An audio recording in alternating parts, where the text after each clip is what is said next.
Hi there and a very warm welcome to It Is What It Is with Wamoyo Favor the Captain. Kama kawaida, I want to thank you so much for your love towards the show. May the Lord bless you abundantly. Sasa, tunaendelea na topic yetu ya the types of sexual immorality. So far, we have looked at gayism, lesbianism, bisexuality, and last week, tukaangalia an episode that triggers our children or people to enter into these kinds of sexual immorality. Tukasema kuna wale wanaingia into those habits because they want. But kuna wengine walijikuta or they were lured or entered into those kinds of behaviors and they grew up knowing that they are proper. So tukasema as parents, we need to pay attention. We need to take care of our children. We need to listen to our children so that they don't fall into the wrong hands and end up growing with wrong habits, wakijiambia ni proper, simply because they fell into the hands of people who are wicked. Today, we are going to look at another type of sexual immorality, which is incest. Now, incest can be defined as sexual relations or interaction between close persons or people who are related. And topic ya leo is so connected with what we were talking about the last time.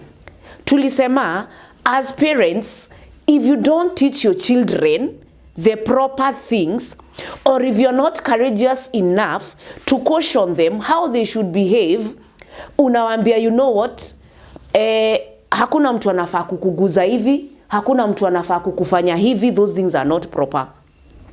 And even if they do those things and threaten you not to speak out, please speak out because they are not proper.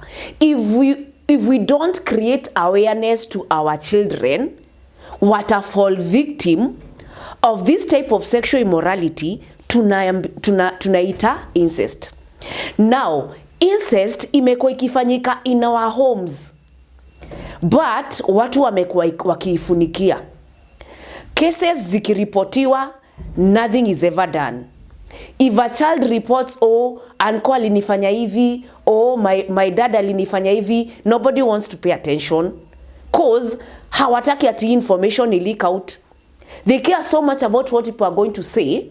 They care so much about safeguarding or protecting their name, other than to expose this type of sexual immorality.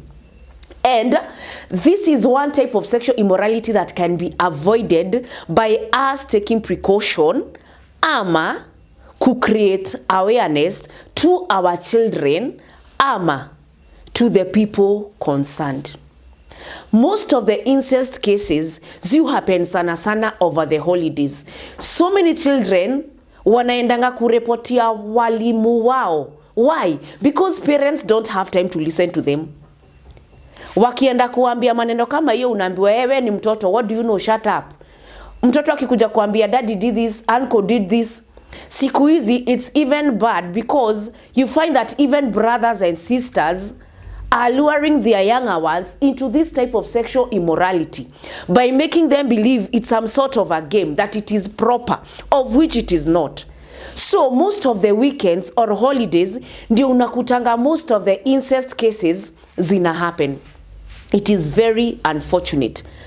Unless we keep training our children, unless we keep creating awareness, incest cases hazitawahi isha. And like we've said, kuna incest cases zi happen by default. Zingine zina happen because watu tu wako too willing. They don't care. So, tunafaa tujiangalie tuone, every case of incest ina happenaji. Is it by default or is it by mtu kujitakia? Tutaangalia case za incest zenye zi happen na watu kujikuta tu. Kujikuta ni aje? We are living in a world where social ties tumekat. Relatives don't even meet anymore. So what happens? You go out there, you're dating a man, you're dating a lady, hata ujejua wametoka wapi. Mumeenda, you've gone so deep, you've even started having sexual relationships, only for you to discover mko related. And already, mushaingia into incest. What is that? So number one, Incest cases zina happen because people are getting into relationships bila kujuana. Munaingia tu into a relationship, you fall in love without knowing background ya ule mtu mwingine. By the time mnaenda ati the final stages, sasa ndio mnakuja kurealize tuko related. So hiyo inaenda up kwa bracket ya incest. And that is why when guys are dating, it's always so good to just abstain. Just abstain. Tulisema, if you want to know sex is proper, anything that is not within the confines of the Bible, anything that is not proper in the eyes of God, and yamesema tusifanye, tusifanye. That is the only simple definition of proper sex.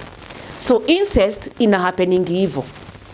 Case study number 2, incest ina happening in our home settings. Mtoto anaachwa home, ama tu a teenager, ama mtu mtoi wa hiyo home anaachwa. Uncle comes in,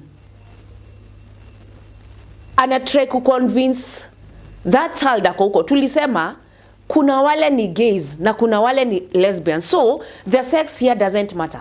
Uncle anaweza kuta kijana, uncle anaweza kuta msichana, anamconvince to enter into sex, anamuonesha it is proper. Yet mtoto mwenye anaambia ingia into this is nephew yake ama niece yake. Auntie anaingia, anaweza kuta a boy ama a girl, anawa convinced that this is proper, ends up entering the child ama the teenager ama whoever it is into sexual immorality ya incest. So we need to be very careful. Who are we entertaining in our houses? That is case study number 2. Case study number 3. Brothers and sisters wanaachwa kwa nyumba. Parents wanaenda job. Hakuna caretaker, hakuna nani. So these children wanaweza kuwa wanajua Kenya wanafanya. And number 2, wanaweza kuwa innocent. Why? So much is being fed into the minds of our children through internet, laptops, wako na gadgets, wako na phones, wako na TV, wanaona hizo mambo. So they may innocently want to practice what they've been seeing on television, on internet, brother and sister, innocently, without knowing that they are entering into a type of sexual immorality, innocently. Or wanaweza kuwa wanajua ni nini wanafanya and they decide to do it anyway. Why? Because there's nobody to supervise them. Hakuna mtu amewaambia this and that is not proper.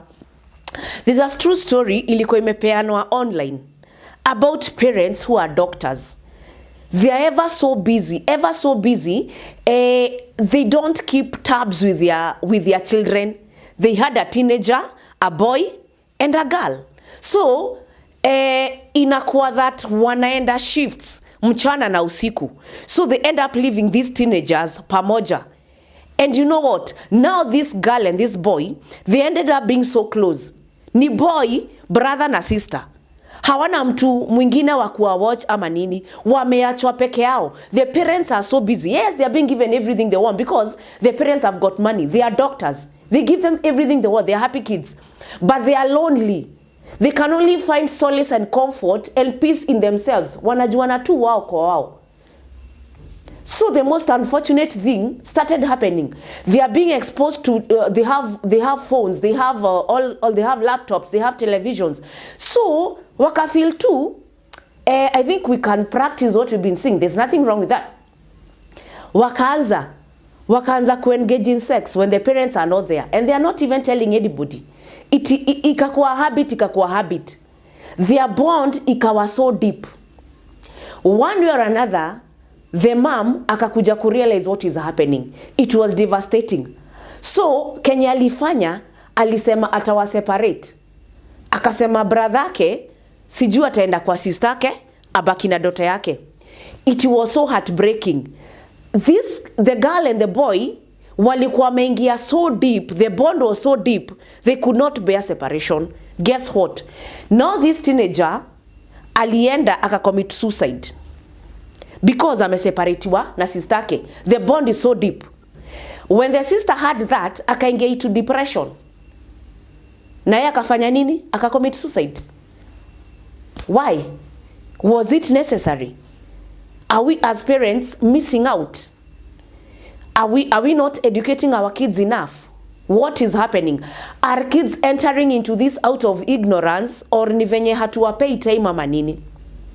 So incest is a reality on the ground. These things are happening between brothers and sisters, uncles, aunties, between cousins. Father-in-laws are having sexual interactions with their daughters-in-laws. I read another story online. Mama tu ana confess, hata ogopi, anasema, you know what? The babies that I have are not my husband's, they are my father-in-laws. Imagine, tumefika hapo. And people are okay with that. They think it's proper. Na wako tu sawa, and they are confidently saying it. Incest cases in our modern day life. Now, incest, it'll start way back. We've got biblical examples of people who involve themselves in incest. So this is a very, very serious case of sexual immorality. Yenye ata God alidefine. In the book of Leviticus, tunaona the kind of sexual relations zenye Mungu alikata. Na among them ni incest. And like we said, incest is sexual relation between people who are close ama related. Tutaanza na watoi wa Lot. They decided since there were no men around, they were going to make their father drunk. Their father was Lot. Wamfanya kuwe drunk. They slept with him and got babies by him. Another example is Amnon, who raped his half-sister Tamar. We also see Judah, who slept with his daughter-in-law Tamar because he thought she was a prostitute. Another example is Reuben, Jacob's firstborn, who slept with his father's concubine Bilhah. Na hii ikafanya Jacob amlaani, akamwambia Reuben, you crept into my coach and slept with my concubine. Therefore, unstable shall you be like waters.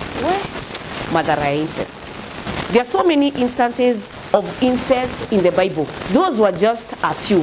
And not forgetting, Apostle Paul in the New Testament, alicaution, akawaambia, it appears that people are engaging into sexual relations that even pagans hawajaanza. And one of the sexual relations alikuwa anaongea about ilikuwa incest.